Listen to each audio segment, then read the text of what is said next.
ដោយសារតែមានគ្នាយើងខមមិនថាខ្ញុំនឹងដូចជាខានលេងជូលៀនយូរអីចឹងណាចឹងហើយបានវីដេអូនឹងផងដែរគឺខ្ញុំសម្រេចចិត្តដក Jason Sin យកមកលេង Talu.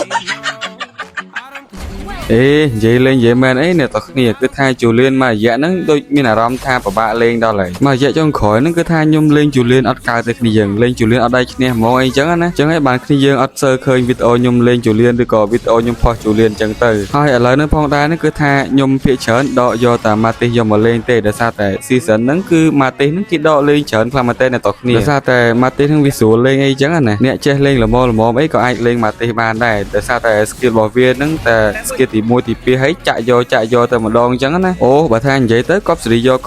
ដល់ហ្នឹងហើយចង់និយាយថាថ្ងៃហ្នឹងផងដែរគឺត្រឡប់មកវិញជាមួយនឹងអ្វីដែលថ្មីអីចឹងណាគ្នាយើងមើលតែ background មើលតែអីទៅដឹងហើយបាទហើយណាមួយនេះចង់សួរគ្នាយើងដែរចូលមើលវីដេអូហ្នឹង background ហ្នឹងមិនដែរគ្នាយើងមើលទៅតំណងអត់បើថាមិនមកគ្នាយើងចាំជួយ comment ប្រាប់ខ្ញុំម្នាក់មួយផងអីចឹងណាដើម្បីឲ្យខ្ញុំបានដឹងអីអញ្ចឹងណាថាគ្នាយើងដែលមើលវីដេអូខ្ញុំទៅវាមិនដែរវាស្អាតអត់វាតំណងអត់អីអត់អញ្ចឹងណាហើយមួយទៀតខ្ញុំមានដំណឹងល្អចង់ប្រាប់គ្នាយើងអីអញ្ចឹងណាគឺថាខ្ញុំបង្កើត page ឯគ្នាយើង page Facebook របស់ខ្ញុំឈ្មោះ Julian ញ៉ាដូចតែ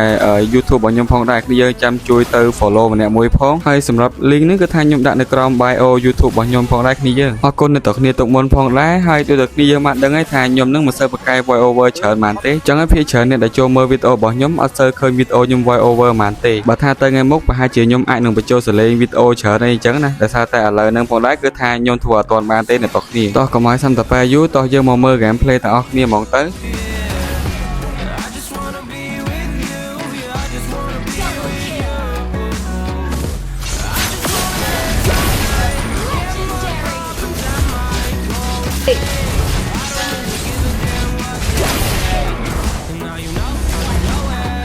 Wait.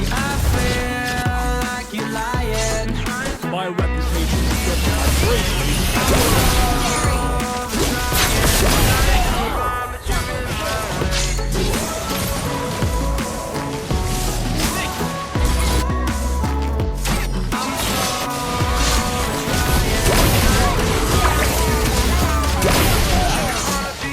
Wait, what?